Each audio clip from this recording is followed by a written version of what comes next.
As you guys know, this is my 2009 Dodge Charger Pursuit, and if you've been watching my last couple of videos, you guys know we went to the junkyard a couple days ago to grab a few parts that we needed to go ahead and swap out on here, and today we're going to be doing that, at least on some of them. And today we're going to be swapping out our old defrost dash vent, and then we'll be adding these rear passenger oh shit handles. That way we can finally give the Pursuit what's been missing here in the back and get rid of these old sunburnt yellow little plates or whatever you want to call it. And as you guys see up here, it's time for that to go too, man. So without further ado, let's go ahead and get this thing done. This should be the easiest one to do. You should just have to pull it out because this thing's so broke.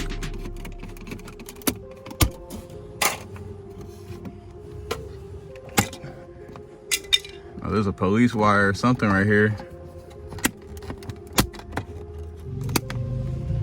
Coming out in a million different pieces, I guess. I'm trying to get it up from right here. I hope they didn't glue it. Oh no, they didn't. A few moments later. So finally, 1,000 parts later, we got the old one out. So now it's the only time that we're gonna probably clean it up here a little bit. Cause look how dirty it is. And it looks like they done cracked the dash putting it in.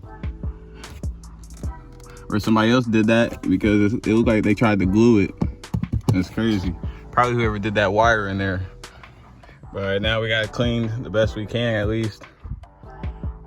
So now it's time to actually install it.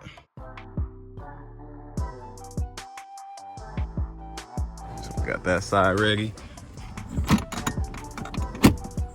All right, we got it set. Now we just gotta pop it down.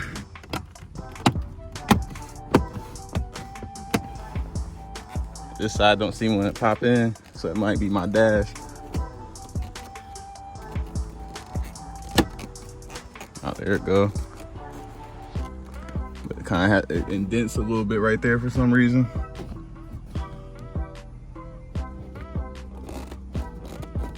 It's probably all warped though. That's why all this, especially in Arizona where this car is from, just sitting there, probably in a border patrol parking lot for most of his life, just cooking. Yeah, see, it's warped. I don't know if y'all can see there's a gap in the dash, so that's not even our problem.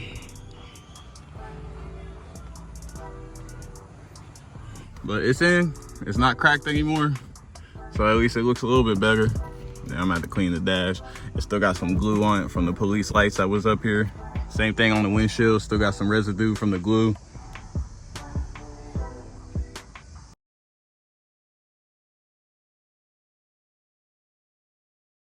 Next up, we're gonna go ahead and install these rear passenger grab handles. And it's gonna be pretty easy, it's just 2 screws on each side. Now these do have lights on them, which I'm not sure if I'll even be able to use them because I'm not sure if this will have the right wiring harness up there in the headliner, but we'll see as soon as we remove this, maybe. But if not, then it'll probably be tucked up here, or we'll just have to get a whole different wiring harness for up here. And then until then, the lights that are in them are just gonna have to be cosmetic for right now.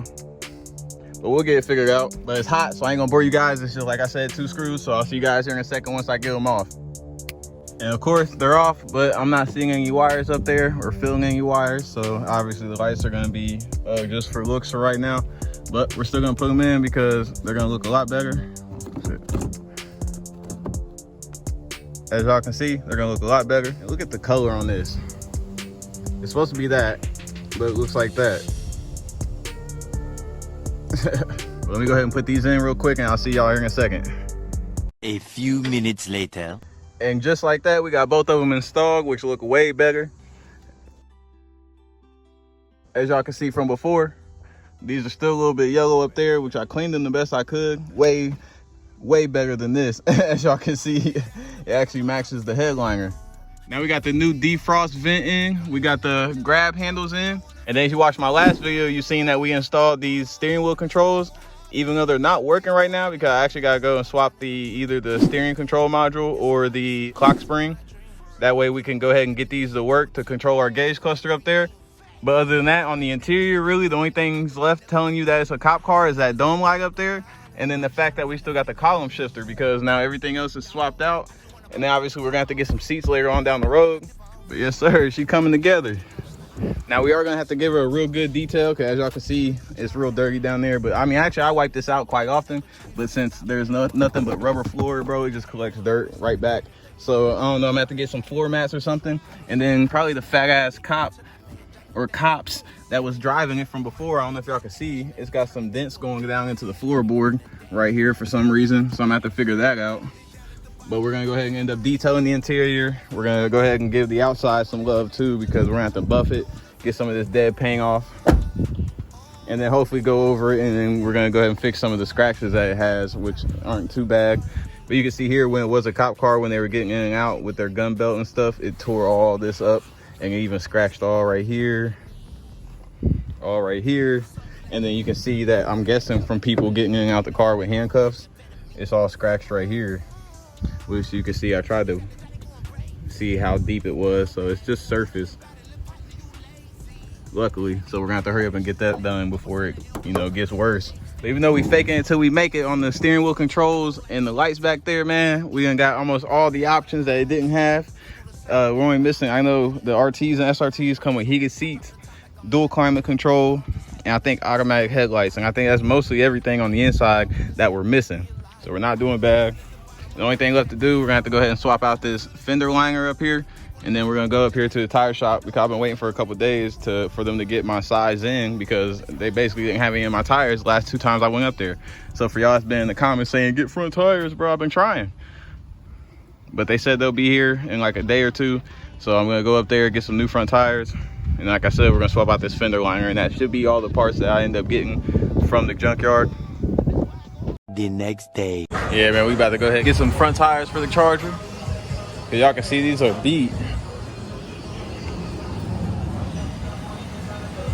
Looking like some Mr. Cleans, man. But it's all right, we'll go ahead and swap this out here in a second. No tires, just gas. You need tires, you idiot.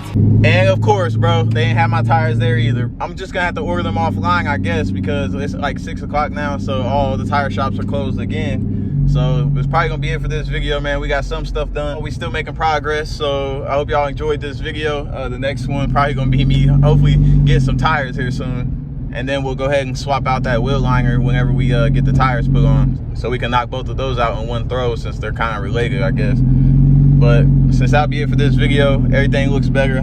These look way better back here, and the vent looks way better up front. So I'm satisfied enough. So if you enjoyed it, make sure you hit that like button, hit that subscribe button, so you can keep following us on the journey. And I'll see you on my next video.